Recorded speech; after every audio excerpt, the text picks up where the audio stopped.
Constitution, Report for 2026 to 2031, Volume 1, Main Report of the 16th Finance Commission. 2. Report for 2026-2031, Volume 2, Annexures of the 16th Finance Commission. Number 3, explanatory memorandum as to the action taken on the recommendations contained in the above report. Item number 2, Manya Vitt Mantri. Item number 2, Honorable Finance Minister Srimati Nirmala Sitharaman ji.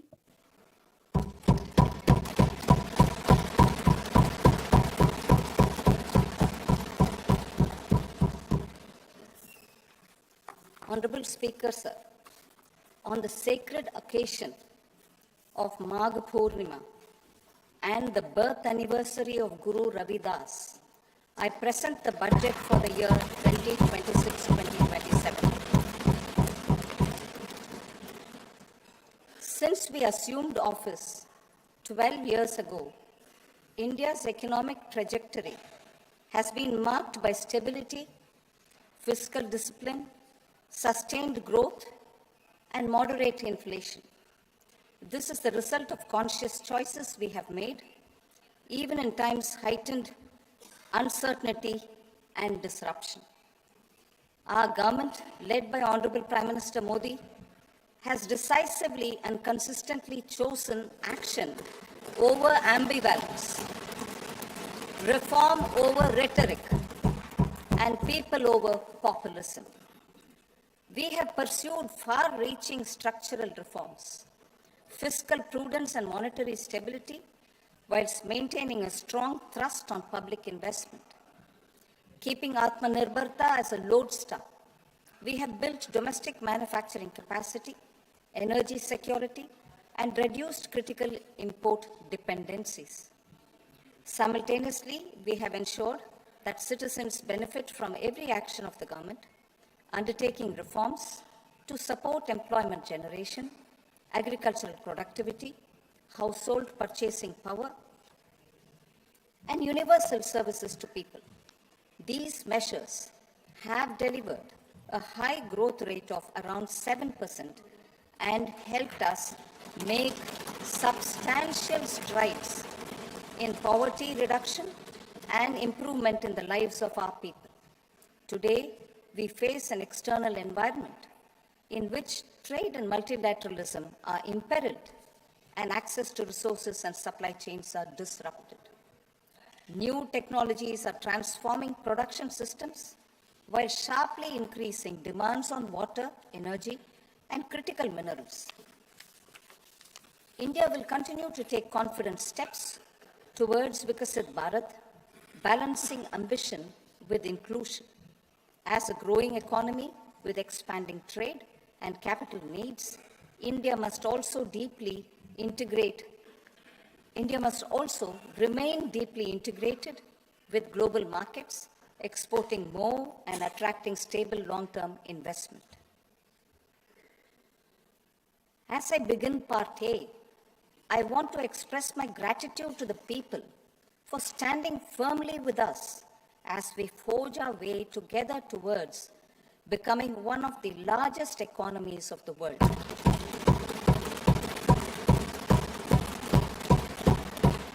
Our aim is to transform aspiration into achievement and potential into performance as we ensure that the dividends of growth reach every farmer, the scheduled caste, the scheduled tribes, the nomads, the youth, the poor, and the women. In Vikasit Bharat Young Leaders Dialogue 2026, several innovative ideas were shared with our Prime Minister, which have inspired many of the proposals, making this a unique Yuva Shakti-driven budget. Our government's sankalp is to focus on our poor, underprivileged, and the disadvantaged. To deliver on this sankalp, and given that this is the first budget prepared in Kartavya Bhavan, we are inspired by 3 Kartavya. Our first kartavya is to accelerate and sustain economic growth by enhancing productivity and competitiveness and building resilience to volatile global dynamics. Our second kartavya is to fulfill aspirations of our people and build their capacity, making them strong partners in India's path to prosperity. Our third kartavya, aligned with our vision of Sabka Saath, Sabka Vikas, is to ensure that every family, community, region, and sector has access to resources, amenities, and opportunities for meaningful participation. This threefold approach requires a supportive ecosystem. The first requirement is to sustain the momentum of structural reforms, continuous, adaptive, and forward-looking. Second, a robust and resilient financial sector is central to mobilizing savings, allocating capital efficiently, and managing risks. Third, cutting-edge technologies, including AI applications, can serve us as force multipliers for better governance. Reform Express. Our government has undertaken comprehensive reforms towards creating employment, boosting productivity, and accelerating growth. After the Prime Minister's announcement on Independence Day in 2025, over 350 reforms have been rolled out. This includes GST simplification, notification of labor codes, and rationalization of mandatory quality control orders. High-level committees have been formed, and in parallel, the central government is working with the state governments on deregulation and reducing compliance requirements. The Reform Express is well on its way and will maintain its momentum to help us fulfill our kartavya. I now move to specific proposals. Under our first kartavya, to accelerate and sustain economic growth, I propose interventions in 6 areas. 1. Scaling up manufacturing in 7 strategic and frontier sectors.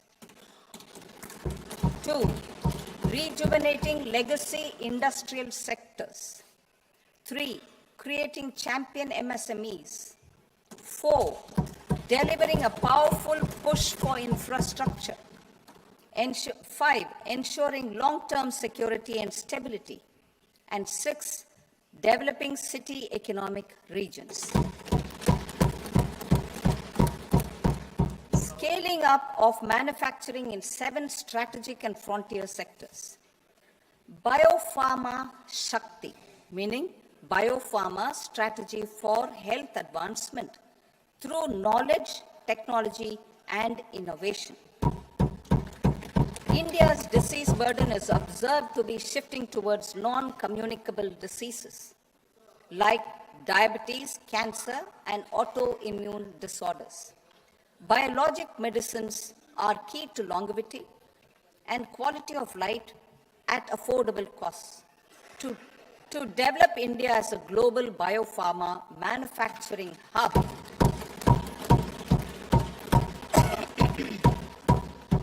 I propose the Biopharma Shakti with an outlay of 10,000 crores over the next 5 years.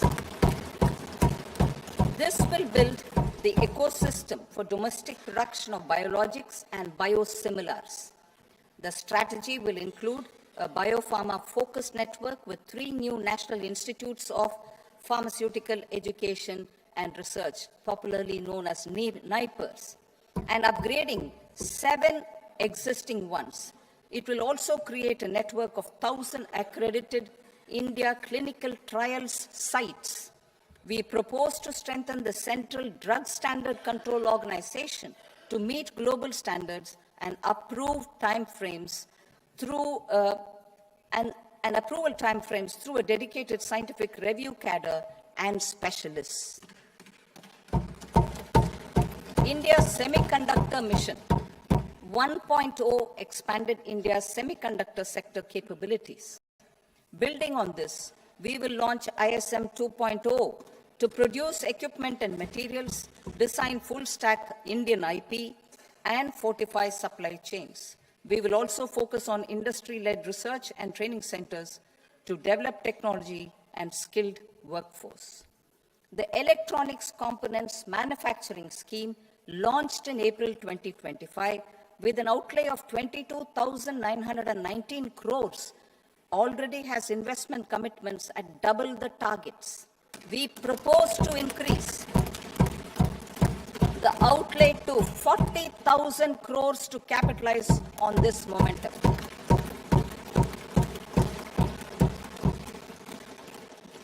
A scheme for rare earth permanent magnets was launched in 2025 November. We now propose to support the mineral-rich states of Odisha, Kerala, Andhra Pradesh, and Tamil Nadu to establish dedicated rare earth corridors to promote mining, processing, research, and manufacturing. To enhance domestic chemical production and reduction import dependency and reduce import dependency, we will launch a scheme to support states in establishing 3 dedicated chemical parks through challenge route on a cluster-based plug-and-play model. Strong capital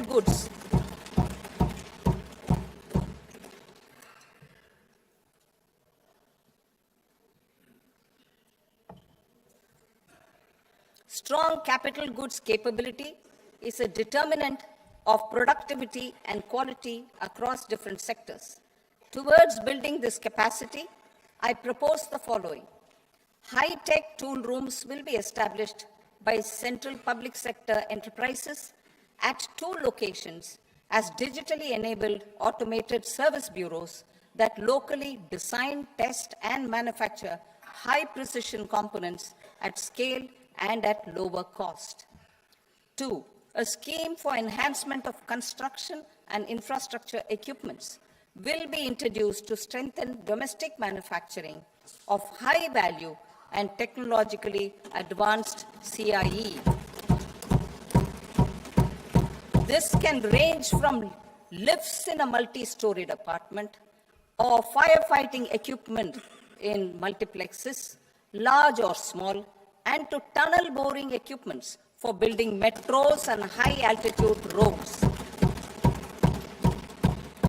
I also propose a scheme for container manufacturing to create a globally competitive container manufacturing ecosystem with a budgetary allocation of 10,000 crores over a 5-year period. For the labor-intensive textile sector, I propose an integrated program with 5 subparts. 1, the National Fiber Scheme for Self-Reliance in Natural Fibers, such as silk, wool, and jute, man-made fibers, and new-age fibers. Textile expansion and employment scheme to modernize traditional clusters with capital support for machinery, technology upgradation, and common testing and certification centers. 3, the National Handloom and Handicraft Program to integrate and strengthen existing schemes and ensure targeted support for weavers and artisans. Tex Eco Initiative to promote globally competitive and sustainable textiles and apparels. Samarth 2.0 to modernize the upgrade the textile skilling ecosystem through collaboration with industry and academic institutions. Further, I propose to set up mega textile parks in challenge mode. They can also focus on bringing value addition to technical textiles. I propose to launch the Mahatma Gandhi Gram Swaraj initiative to strengthen khadi, handloom, and handicrafts. This will help in global market linkage and branding. It will streamline and support training, skilling, quality of process, and production. This will benefit our weavers, village industries, one district, one product ODOP initiative, and also our rural youth. India has the potential to emerge as a global hub for high-quality, affordable sports goods. I propose a dedicated initiative for sports goods that will promote manufacturing, research, and innovation in equipment design, as well as material sciences. Rejuvenation of legacy industrial clusters. I propose to introduce a scheme to revive 200 legacy industrial clusters to improve their cost competitiveness and efficiency through infrastructure and technology upgradation. Creating champion SMEs and supporting micro enterprises. Recognizing MSMEs as a vital engine of growth, I propose a three-pronged approach to help them grow as champions. Equity support. I propose to introduce a dedicated 10,000 crores SME growth fund to create future champions, incentivizing enterprises based on select criteria. I also propose to top up the Self-Reliant India Fund set up in 2021 with 2,000 crores to continue support to micro enterprises and maintain their access to risk capital. Liquidity support. With TREDS, more than 7 lakh crore has been made available to MSMEs. To leverage its full potential, I propose 4 measures. 1. Mandate TREDS as the transaction settlement platform for all purchases from MSMEs by CPSEs, serving as a benchmark for other corporates. 2. Introduce a credit guarantee support mechanism through CGT MSC for invoice discounting on TREDS platform. 3. Link GEM with TREDS for sharing information with financiers about government purchases from MSMEs, encouraging cheaper and quicker financing. 4. Introduce TREDS receivables as asset-backed securities, helping develop a secondary market, enhancing liquidity and settlement of transactions. Professional support. Government will facilitate professional institutions such as the ICAI, ICSI, ICMAI to design short-term modular courses and practical tools to develop a cadre of corporate mitras, especially in Tier 2 and Tier 3 towns. These accredited para-professionals will help MSMEs meet compliance requirements at affordable costs. Infrastructure. During this past decade, our government has undertaken several initiatives for large-scale enhancement of public infrastructure, including through new financing instruments such as Infrastructure Investment Trust (InvITs) and Real Estate Investment Trust (REITs), and institutions like NIIF and NABFID. We shall continue to focus on developing infrastructure in cities with over 5 lakh population, that is Tier 2, Tier 3 cities, which have expanded to become growth centers.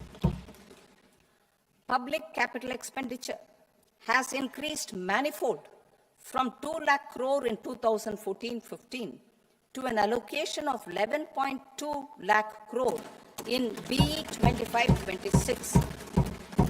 In this coming year, that is financial year 2026-27, I propose to increase it to 12.2 lakh crores to continue the momentum.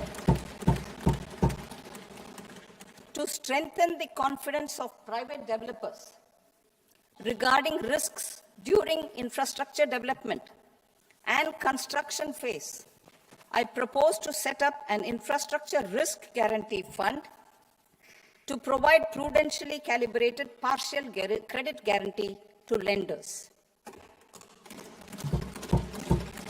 Over the years, REITs have emerged as a successful instrument for asset monetization.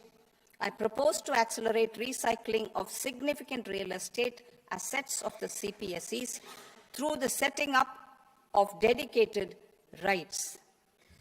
To promote environmentally sustainable movement of cargo, I propose to 1. Establish new dedicated freight corridors connecting Dankuni in the east to Surat in the west. Operationalize 20 new national waterways over the next 5 years,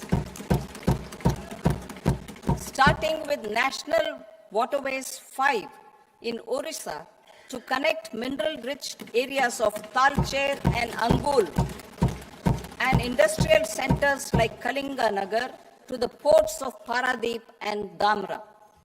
Training institutes will be set up as regional centers of excellence for development of required manpower for these waterways. This will benefit youth in the entire stretch of the waterways to train and acquire skills. Further, a ship repair ecosystem catering to inland waterways will also be set up at Varanasi and Patna. And C, launch a coastal cargo promotion scheme for incentivizing a modal shift from rail to road to increase the share of inland waterways and coastal shipping from 6% to 12% by 2047. To enhance last mile and remote connectivity and promote tourism, I propose to give incentives to indigenize manufacturing of seaplanes. A seaplane VGF scheme will be also introduced to provide support for operations. Carbon capture, utilization, and storage. Aligning with the roadmap launched in December 2025, the carbon capture, utilization, and storage technologies at scale will achieve higher readiness and in end-use application across 5 industrial sectors, including power, steel, cement, refineries, and chemicals. An outlay of 20,000 crore is proposed over the next 5 years for this purpose. City economic regions. Cities are India's engines of growth, innovation, and opportunities. We shall now focus on Tier 2, Tier 3 cities, and even temple towns, which need modern infrastructure and basic amenities. This budget aims to further amplify the potential of cities to deliver the economic power of agglomerations by mapping city economic regions based on their specific growth drivers. An allocation of 5,000 crore per CER over 5 years is proposed for implementing their plans through a challenge mode with a reform-cum-result-based financing mechanism. In order to promote environmentally sustainable passenger systems, we will develop 7 high-speed rail corridors between cities as growth connectors, namely Mumbai to Pune, Pune to Hyderabad, Hyderabad to Bengaluru, Hyderabad to Chennai, Chennai to Bengaluru, Delhi to Varanasi, Varanasi to Siliguri.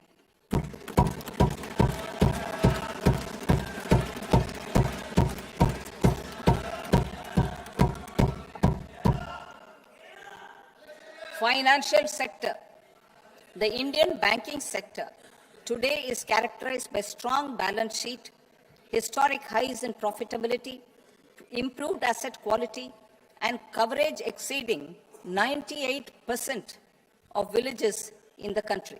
At this juncture, we are well placed to futuristically evaluate the measures needed to continue on the path of reform-led growth of this sector.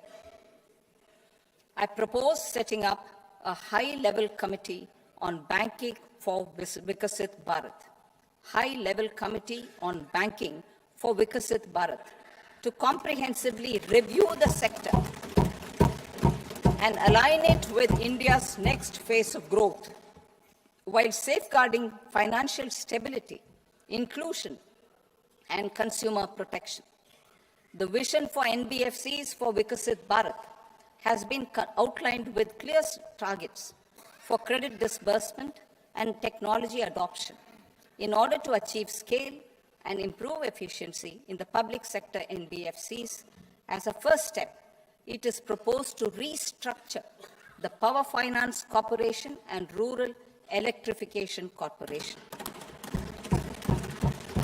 I propose a comprehensive review of the foreign exchange management non-debt instruments rules to create a more contemporary, user-friendly framework for foreign investments consistent with India's evolving economic priorities.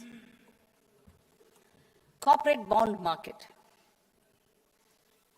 I propose to introduce a market-making framework with suitable access to funds and derivatives on corporate bond indices. I also propose to introduce total return swaps on corporate bonds. Municipal bonds. To encourage the issuance of municipal bonds of higher value by larger cities, I propose an incentive of 100 crore rupees for a single bond issuance. 100 crore rupees for a single bond issuance of more than 1,000 crore. The current scheme under Amrit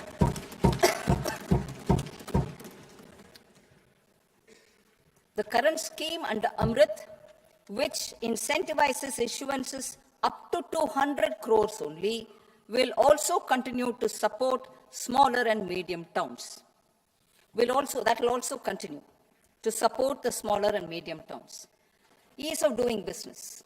Individual persons resident outside India, PROI, will be permitted to invest in equity instruments of listed Indian companies through the Portfolio Investment Scheme. It is also proposed to increase the investment limit for an individual PROI under the scheme from 5% to 10%, with an overall investment limit for all individual PROIs to 24% from the current 10%. Emerging technologies including AI. 21st century is technology-driven. Adoption of technology is for the benefit of all people. Farmers in the field, women in STEM, youth keen to upskill, and Divyangjan to access newer opportunities. The government has taken several steps to support new technologies through AI Mission, National Quantum Mission, Anusandhan National Research Fund, and Research and Development and Innovation Fund. Our second kartavya is to fulfill aspirations and build capacities. Close to 25 crore individuals have come out of multi-dimensional poverty through a decade of our government's sustained and reform-oriented efforts.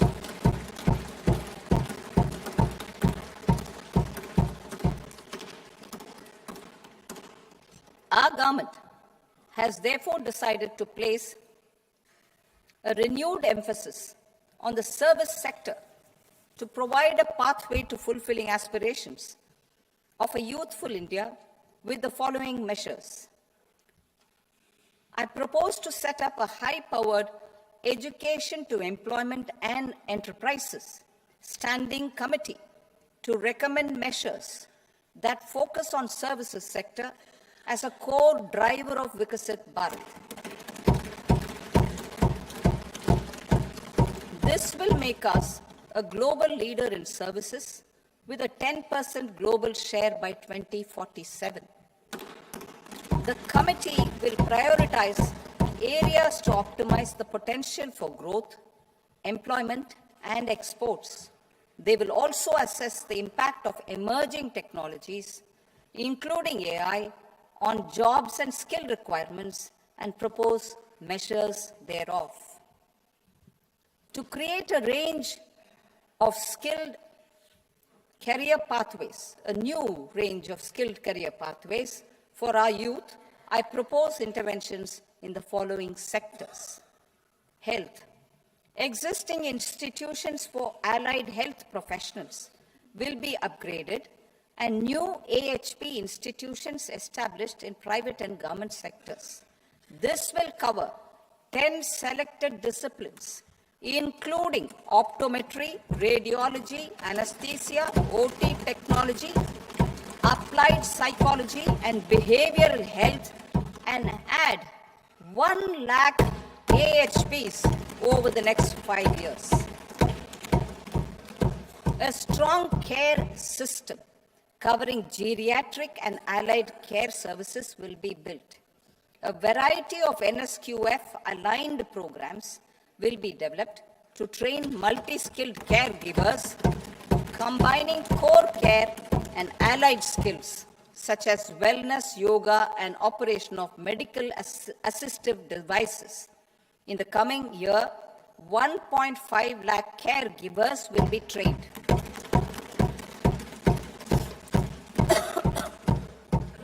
Hubs for medical value tourism. To promote India as a hub for medical tourism services, I propose to launch a scheme to support states in establishing 5 regional medical hubs in partnership with the private sector. These hubs will serve as integrated healthcare complexes that combine medical, educational, and research facilities. They will have Ayush centers, medical value tourism facilitation centers, and infrastructure for diagnostics, post-care, and rehabilitation. These hubs will provide diverse opportunities, job opportunities for health professionals, including doctors and AHPs.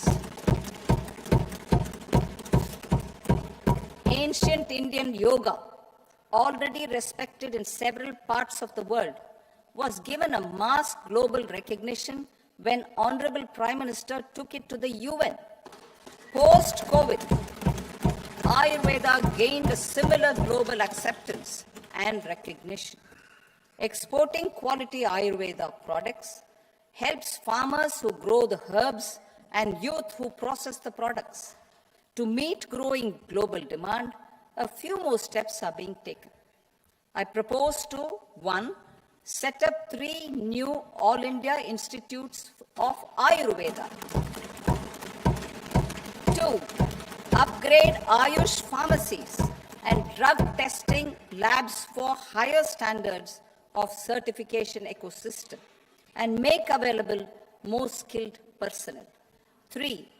Upgrade the WHO Global Traditional Medicine Center in Jamnagar to bolster evidence-based research, training, and awareness for traditional medicine. Animal husbandry.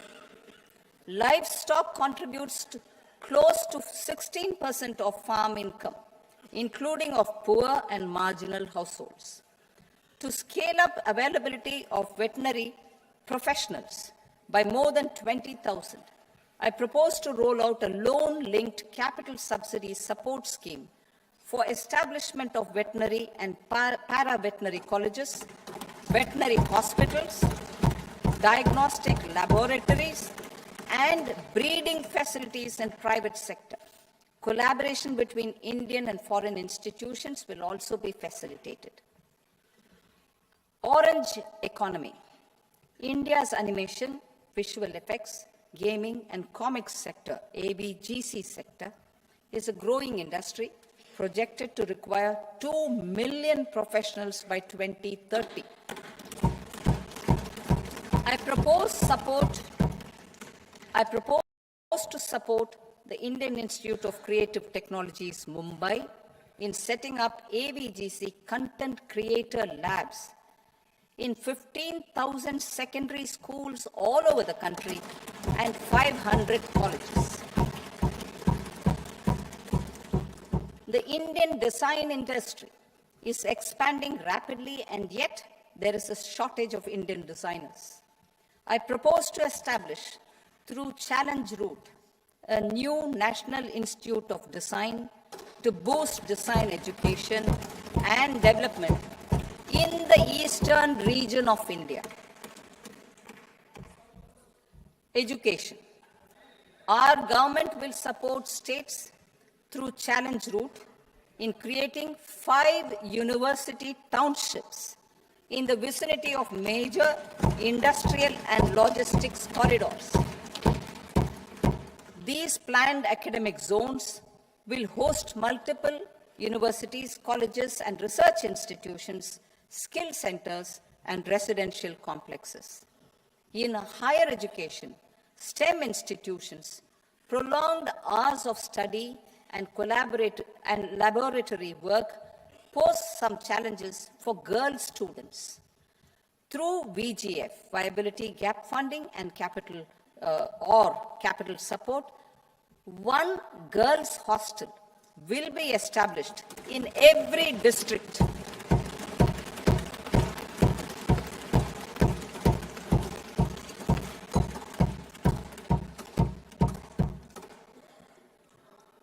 To promote astrophysics and astronomy via immersive experiences.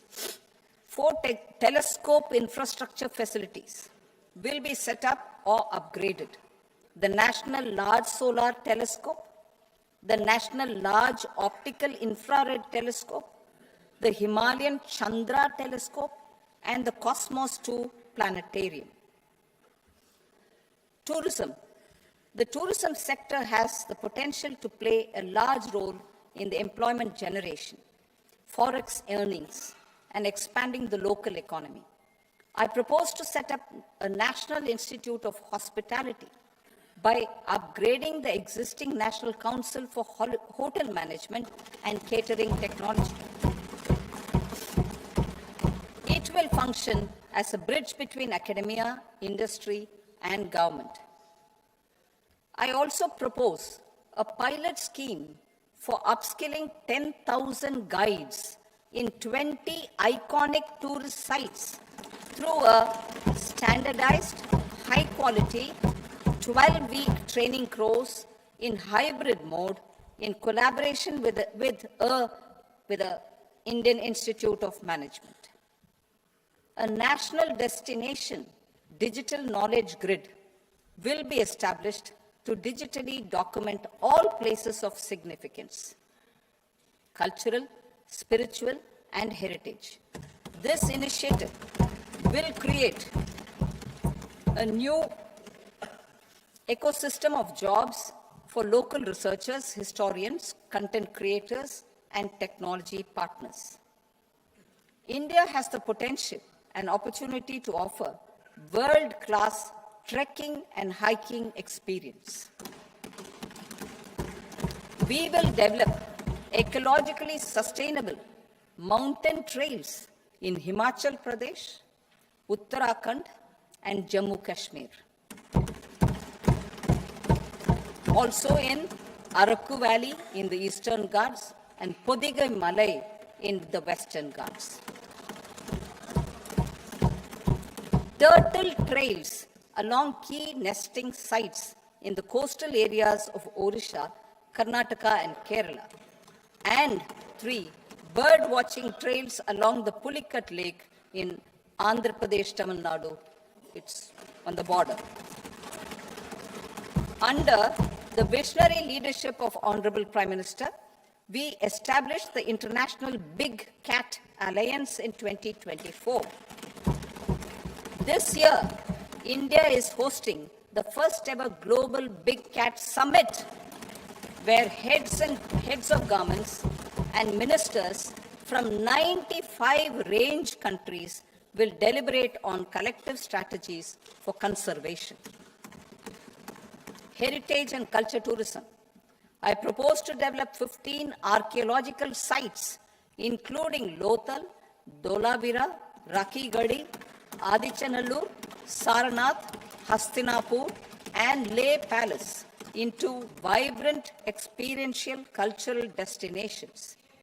Excavated landscapes will be open to the public through curated walkways.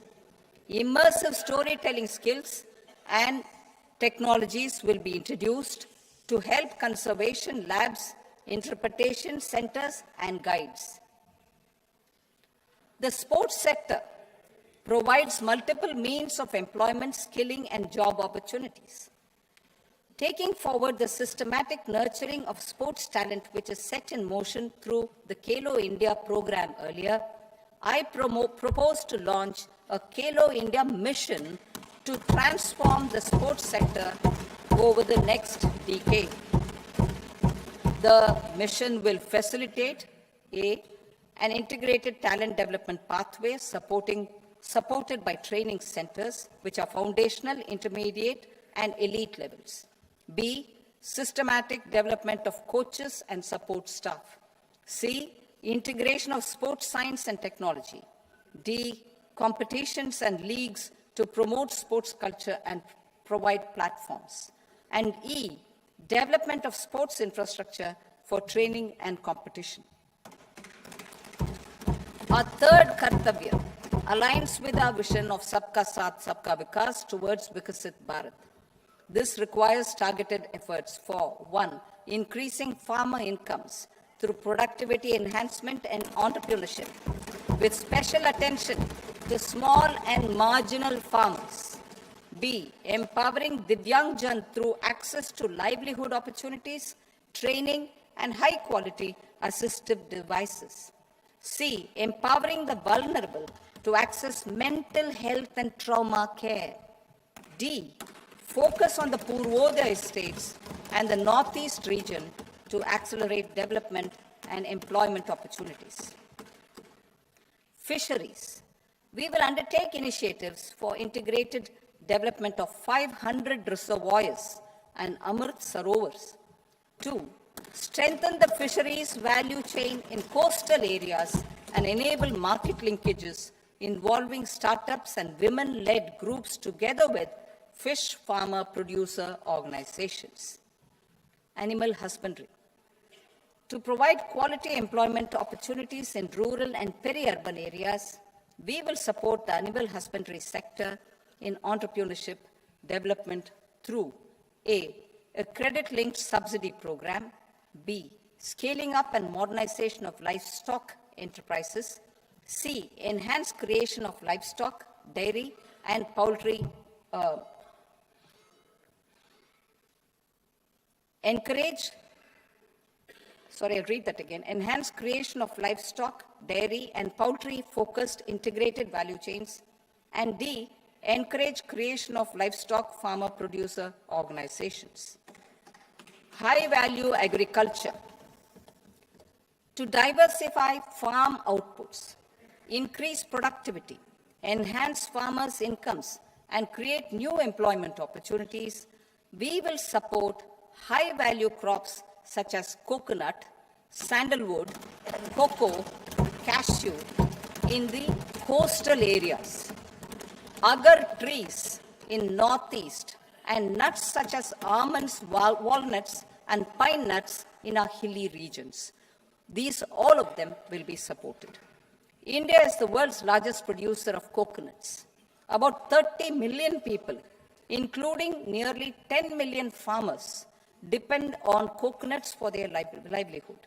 To further enhance competitiveness in coconut production, I propose a coconut promotion scheme to increase production and enhance productivity through various interventions, including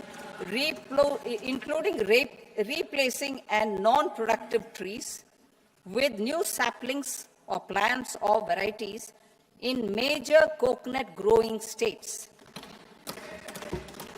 A dedicated program is proposed for Indian cashew and cocoa to make India self-reliant in raw cashew and coconut production and processing, enhance export competitiveness, and transform Indian cashew and Indian cocoa into premium global brands by 2030.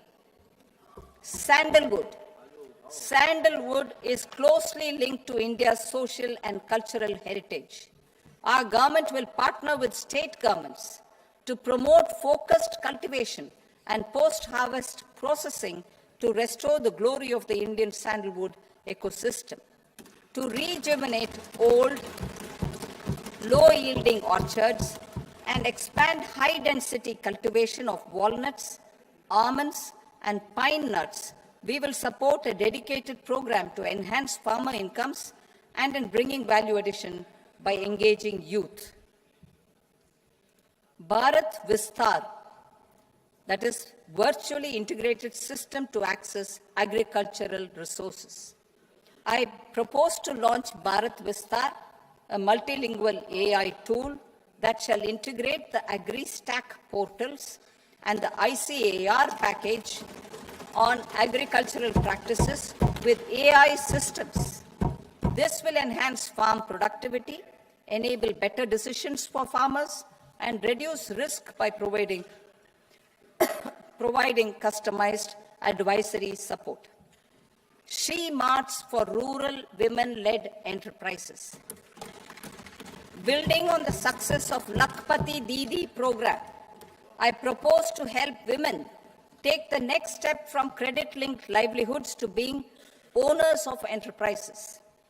Self-help entrepreneur, She Marts will be set up as community-owned retail outlets within the cluster-level federations through enhanced and innovative financing instruments. Empowering Divyangjan. Divyangjan Kaushal Yojana. Information technology, AVGC sectors, hospitality and food and beverages sectors often offer task-oriented and process-driven roles which are suitable for Divyangjan. We will ensure dignified livelihood opportunities through industry-relevant and customized training specific to each Divyangjan group. Divyang Sahara Yojana. Timely access to high-quality assistive devices for all eligible Divyangjan is a fundamental need. I propose to 1. Support the Artificial Limbs Manufacturing Corporation of India, ALIMCO, to set up and to scale up production of assistive devices, invest in R&D and AI integration, strengthen PM Divyasha Kendras, and support setting up of assistive technology marts as modern retail style centers where Divyangjan and senior citizens can see, try, and purchase assistive products. Reaffirming our commitment to mental health and trauma care. There are no national institutes for mental health care in North India. We will therefore set up a NIMHANS 2 and also upgrade national mental health institutes in Ranchi and in Tezpur as regional apex institutions. Emergencies expose families, particularly the poor and vulnerable, to unexpected expenditure. We will strengthen and increase these capacities by 50% in district hospitals by establishing emergency and trauma care centers. Focus on Purvodaya states and northeastern regions. Purvodaya. I propose the development of an integrated East Coast industrial corridor with a well-connected node at Durgapur, creation of 5 tourism destinations in 5 Purvodaya states, and the provision of 4,000 e-buses. Buddhist sites in northeastern region. The northeastern region is a civilizational confluence of Theravada and Mahayana or Vajrayana traditions. I propose to launch a scheme for development of Buddhist circuits in Arunachal Pradesh, Sikkim, Assam, Manipur, Mizoram, and Tripura.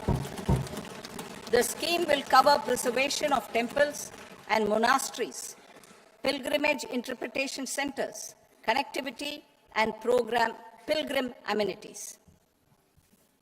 16th Finance Commission. On 17th November 2025, the 16th Finance Commission submitted its report to the President. As mandated under Article 281 of the Constitution, the government is to lay the report along with the explanatory memorandum on the action taken report on the recommendations of the Commission in Parliament, which, Sir, Honourable Speaker, you've allowed me to do at the commencement of this session. The government has accepted the recommendation of the Commission to retain the vertical share of devolution at 41%. As recommended by the Commission, I have provided 1.4 lakh crores of rupees to the states for the year 2026-2027 as Finance Commission grants. These include rural and urban local body and disaster management grants. Fiscal consolidation. Government has been delivering on our fiscal commitments consistently without compromising on social needs. To strive towards accepted standards of fiscal management in Budget 25-26, I had indicated that the central government would target reaching a debt to GDP ratio of 50 plus or minus 1% by 2030-31.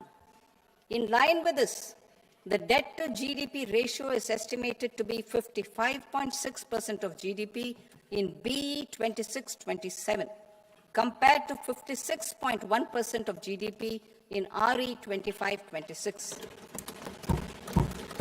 A declining debt to GDP ratio will gradually free up resources for priority sector lending and expenditure by reducing the outgo on interest payments. One of the main operational instruments for debt targeting is the fiscal deficit. I am happy to inform this August House that I fulfilled my commitment made in 2021-2022 to reduce fiscal deficit below 4.5% of GDP by 25-26.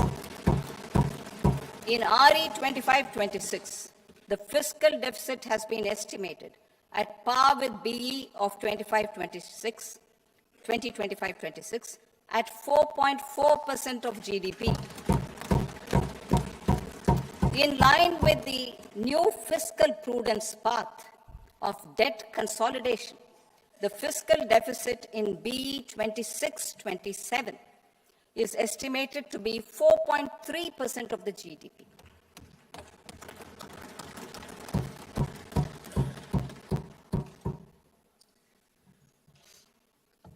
The revised estimates of the non-debt receipts are 34 lakh crore rupees, of which the centre's net tax receipts are 26.7 lakh crore. The revised estimate of the total expenditure is 49.6 lakh crore rupees, of which the capital expenditure is about 11 lakh crores. Budget estimates 2026 to 2027. Coming to 26-27, the non-debt receipts and the total expenditure are estimated as 36.5 lakh crore and 53.5 lakh crore respectively. The centre's net tax receipts are estimated at 28.7 lakh crore rupees. To finance the fiscal deficit, the net market borrowings from dated securities are estimated at 11.7 lakh crore rupees. The balance financing is expected to come from small savings and other sources. The gross market borrowings are estimated at 17.2 lakh crore rupees. I'll now move to Part B. Part B, direct taxes.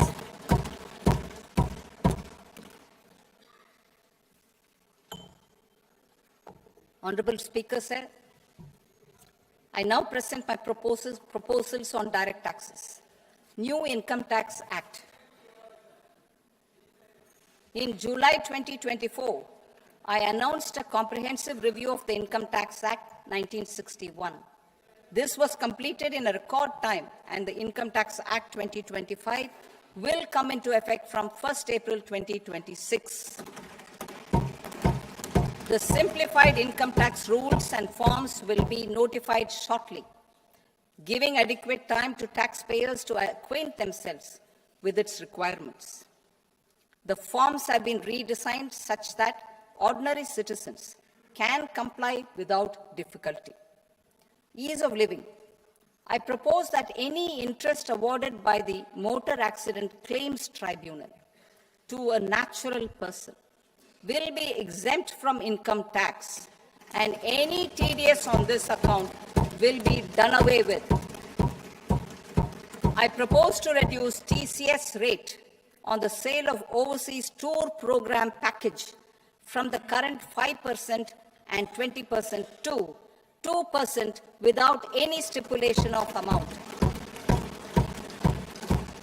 I propose to reduce TCS rate for pursuing education and for medical purposes under the Liberalized Remittance Scheme, popularly known as LRS, from 5% to 2%. Supply of manpower services is proposed to be specifically brought within the ambit of payment to contractors for the purpose of TDS to avoid ambiguity. Thus, TDS on these services will be at the rate of either 1% or 2% only. I propose a scheme for small taxpayers, wherein a rule-based automated process will enable obtaining a lower or nil deduction certificate instead of filing an application with the assessing officer. For the ease of taxpayer holding securities in multiple companies, I propose to enable depositories to accept Form 15G or Form 15H from the investor and provide it directly to various relevant companies.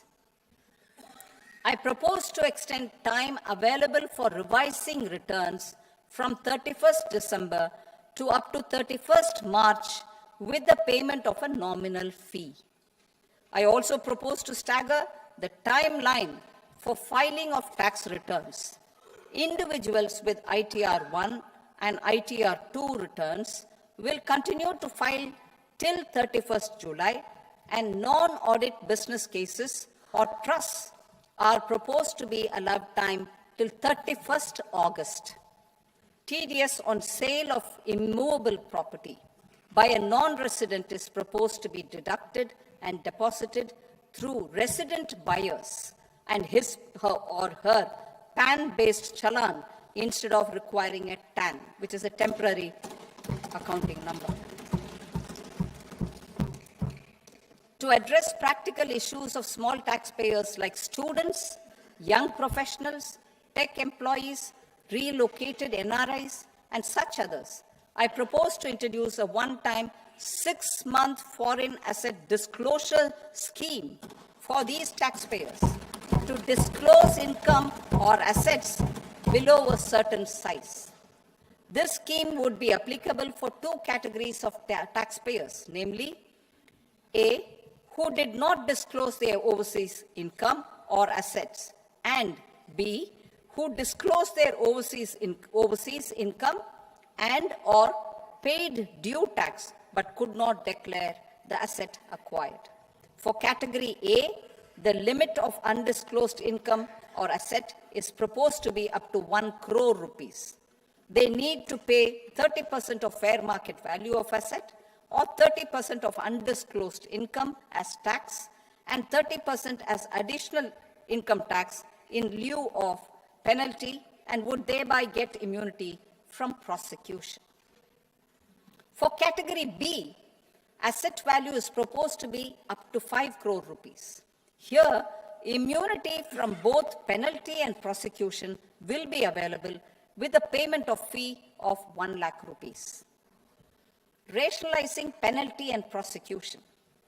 Multiplicity of proceedings are hindrance to the ease of doing business. I propose to integrate assessment and penalty proceedings by way of a common order for both. There will be no interest liability on the taxpayer on the penalty amount for the period of appeal before the first appellate authority, irrespective of the outcome of appeal process. Further, quantum of prepayment is being reduced from 20% to 10% and will continue to be calculated only on core tax demand. As an additional measure for reducing litigation, I propose to allow taxpayers to update their returns even after reassessment proceedings have been initiated, and an additional 10% tax rate over and above the rate applicable for the relevant year. The assessing officer will then use only this updated return in his proceedings. There is already a framework for immunity from penalty and prosecution in the cases of underreporting. I propose to apply this framework for immunity to misreporting too. However, in such a case, the taxpayer will need to pay 100% of the tax amount as an additional income tax over and above the tax and interest due. Penalties for certain technical defaults, such as failure to get accounts audited, non-furnishing of transfer pricing audit report, and default in furnishing statement for financial transactions are proposed to be converted into fee.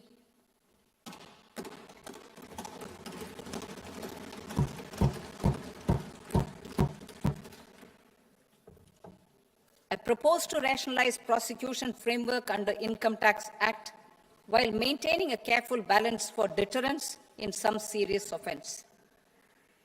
Non-production of books of account and documents and requirement of TDS payment where payment is made in kind are being decriminalized. Further, minor offenses will attract fine only.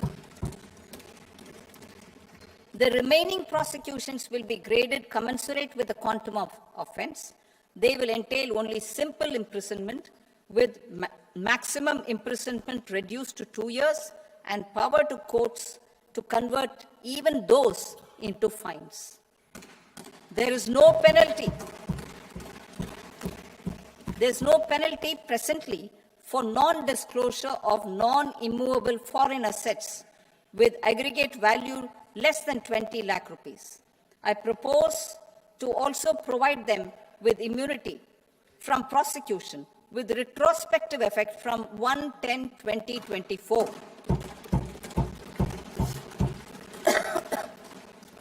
Cooperatives.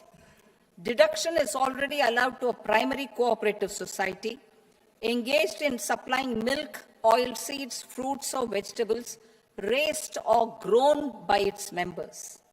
I propose to extend this deduction to also include supply of cattle feed and cotton seed produced by its members. I propose to allow inter-cooperative society dividend income as deduction under the new tax regime to the extent it is further distributed to its members. I further propose to allow exemption for a period of 3 years to dividend income received by a notified national cooperative federation on their investments made in companies up to 31/1/2026. This exemption would be allowed only for dividends further distributed to its member cooperatives. Supporting IT sector as India's growth engine. India is a global leader in software development services, IT-enabled services, knowledge process outsourcing services, and contract R&D services relating to software development. These businesses and their segments are quite interconnected with each other.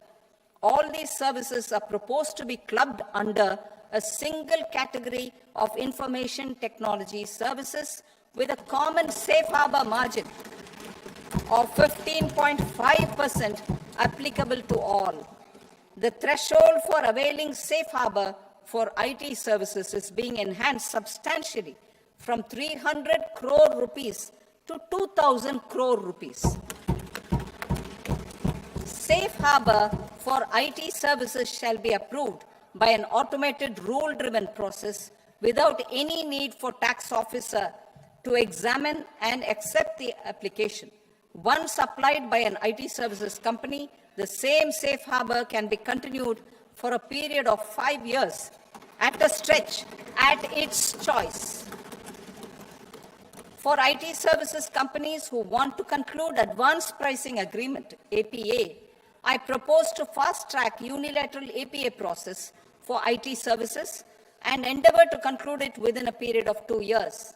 The period of 2 years can be extended by a further period of 6 months on taxpayers' request. I propose to extend the facility of modified returns available to the entity entering APA to its associated entities also. Attracting global business and investment.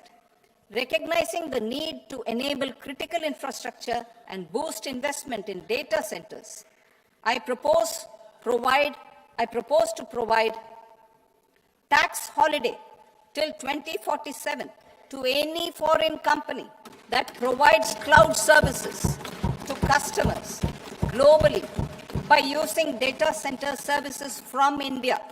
It will, however, need to provide services to Indian customers through an Indian reseller entity.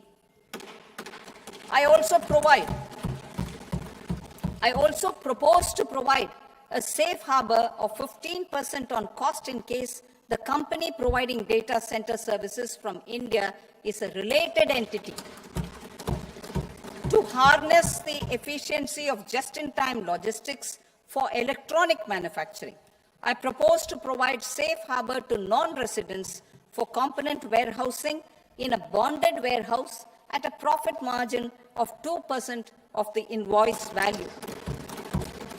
The resultant tax of about 0.7% will be much lower than in competing jurisdictions.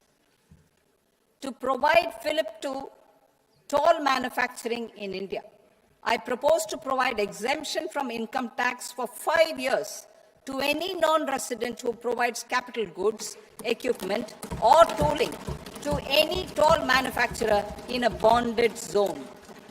To encourage vast pool of global talent to work in India for a longer period of time, I propose to provide exemption to global, non-India sourced income of a non-resident expert for a stay period of 5 years under notified schemes. I propose to provide exemption from minimum alternate tax, the MAT, to all non-residents who pay tax on presumptive basis. Tax administration. I propose to constitute a joint committee of Ministry of Corporate Affairs and Central Board of Direct Taxes for incorporating the requirements of income computation and disclosure standards, the ICDS, in the Indian Accounting Standards, IND AS itself. Separate accounting requirement based on ICDS will be done away with from the tax year 27-28. To support Prime Minister Modi's vision of homegrown accounting and advisory firms to become global leaders, I propose to rationalize the definition of accountant for the purposes of safe harbor rules. Other tax proposals. Change in taxation of buyback was brought in to address the improper use of buyback route by promoters. In the interest of minority shareholders, I propose to tax buyback for all types of shareholders as capital gains. However, to disincentivize misuse of tax arbitrage, promoters will pay an additional buyback tax. This will make effective tax 22% for corporate promoters. For non-corporate promoters, the effective tax will be 30%. TCS rate for sellers of specific goods, namely alcoholic liquor, scrap, and minerals, will be rationalized to 2%, and that on Pendu leaves will be reduced from 5% to 2%. I propose to raise the STT on futures to 0.05% from the present 0.02%. STT on options premium and exercise of options are both proposed to be raised to 0.15% from the present rate of 0.1% and 0.125% respectively. We reformed the taxation landscape for corporates in 2019 by providing them a simplified regime with lower tax rate so that they could productively focus on business rather than on claim of deductions and exemptions. To encourage companies to shift to the new regime, set off of brought forward MAT credit, minimum alternate tax credit, is proposed to be allowed to companies only in the new regime. Set off using available MAT credit is proposed to be allowed to an extent of 1/4 of the tax liability in the new regime. MAT is proposed to be made final tax, so there will be no further credit accumulation from 1st April 2026. In line with this change, the rate of final tax is being reduced to 14% from the current MAT rate of 15%. The brought forward MAT credit of taxpayers accumulated till 30th March 2026 will continue to be available to them for set-off as above. Indirect taxes. I shall now take up proposals related to indirect taxes.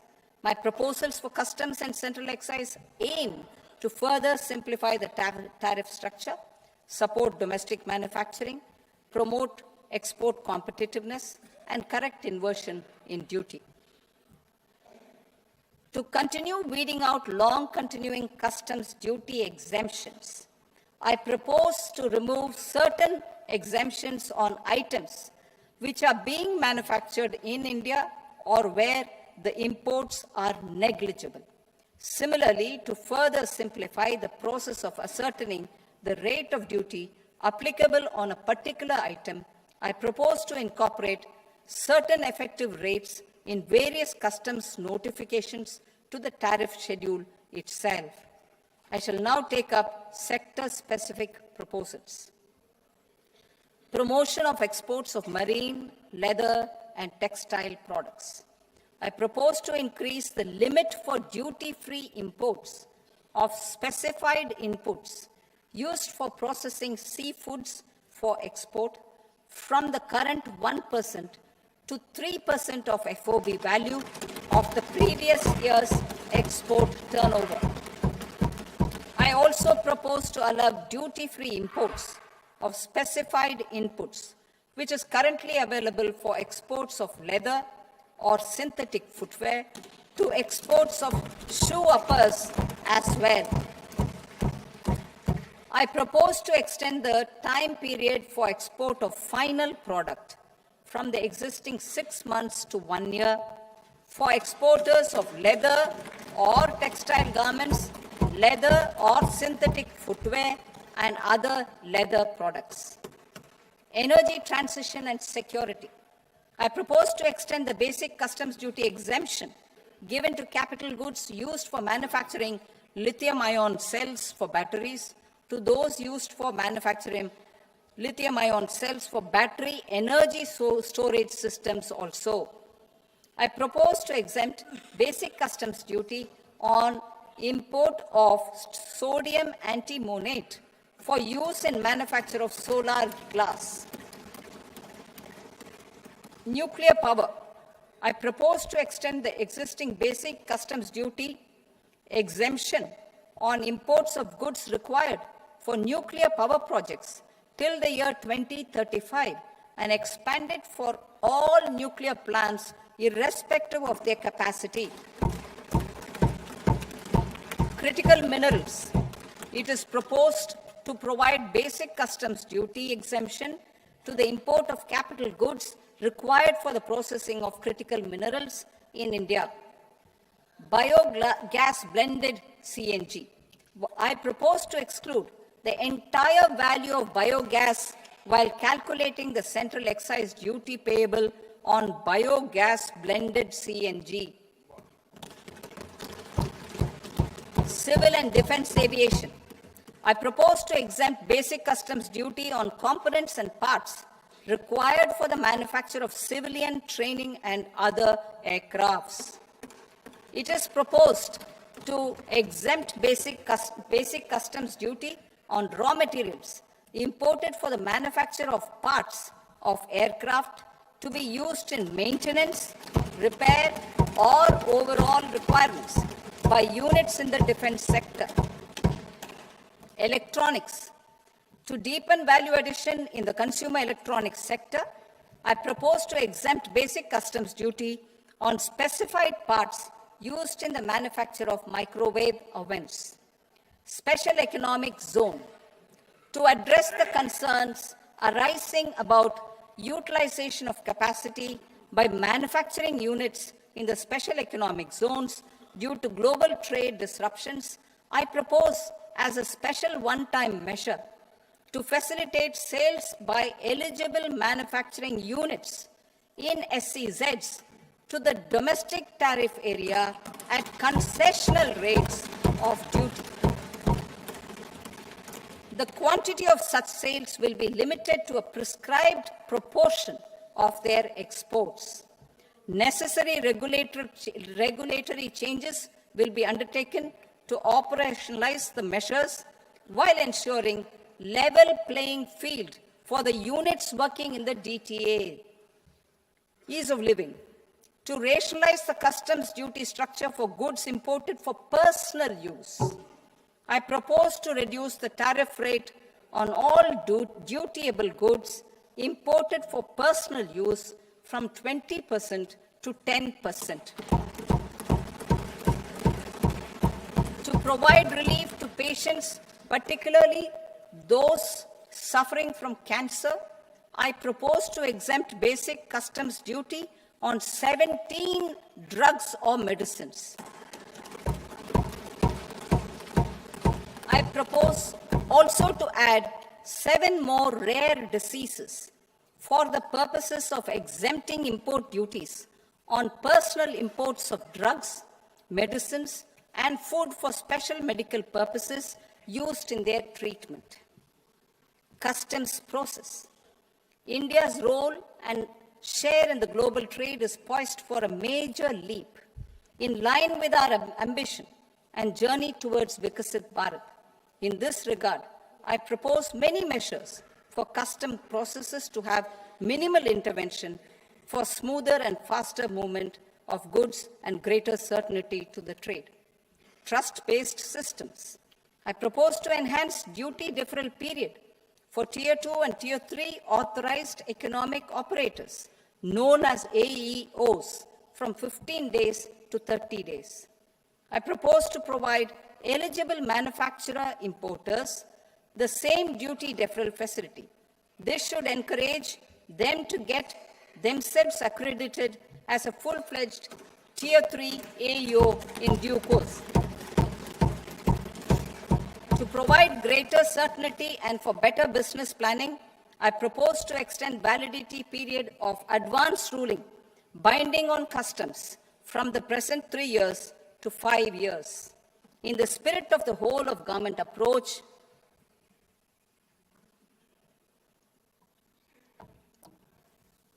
government agencies will be encouraged to leverage AEO accreditation for preferential treatment in clearing their cargo. Regular importers with trusted long-standing supply chains will be recognized in the risk system so that the need for verification of the cargo every time can be minimized. Export cargo using electronic sealing.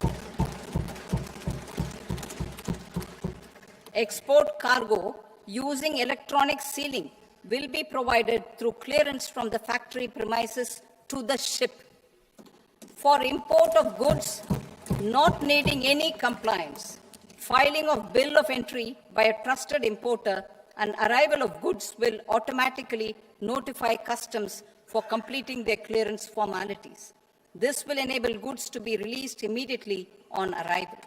The customs warehouse framework will be transformed into a warehouse operator-centric system with a self-declarations, electronic tracking, and risk-based audit.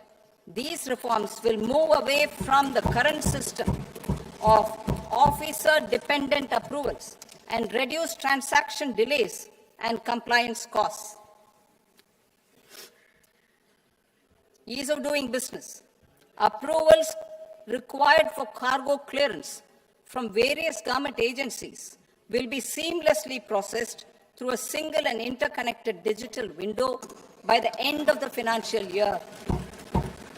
Processes involved in clearance of food, drugs, plant, and animal and wildlife products, accounting for about 70% of interdicted cargo, will be operationalized on this system by April 2026 itself.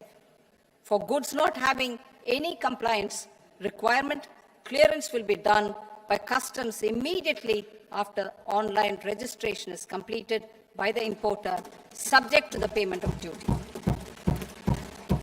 Customs integrated system will be rolled out in 2 years as a single integrated and scalable platform for all customs processes.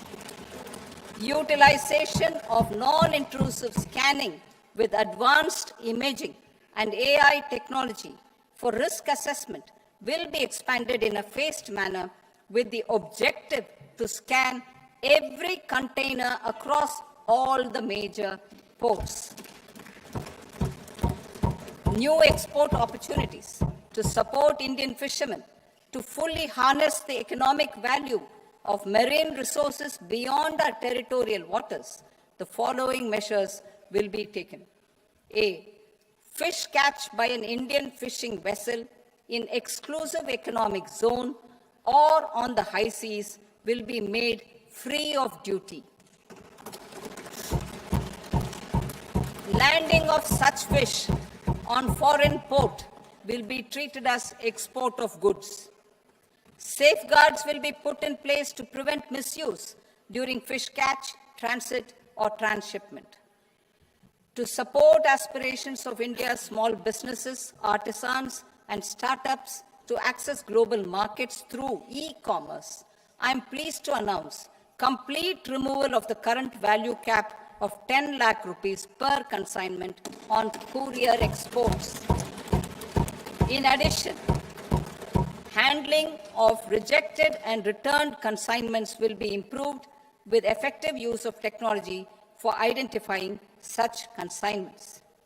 I propose to revise provisions governing baggage clearance during international travel to address genuine concerns of passengers. The revised rules will enhance duty-free allowances in line with the present-day travel realities and provide clarity in temporary carriage of goods brought in or taken out. There are honest taxpayers who are willing to settle disputes by paying all their dues, but they get deterred due to negative connotation associated with penalty. They will now be able to close cases by paying an additional amount in lieu of penalty. Honorable Speaker, sir, with this, I commend the budget to this august House. Jai Hind.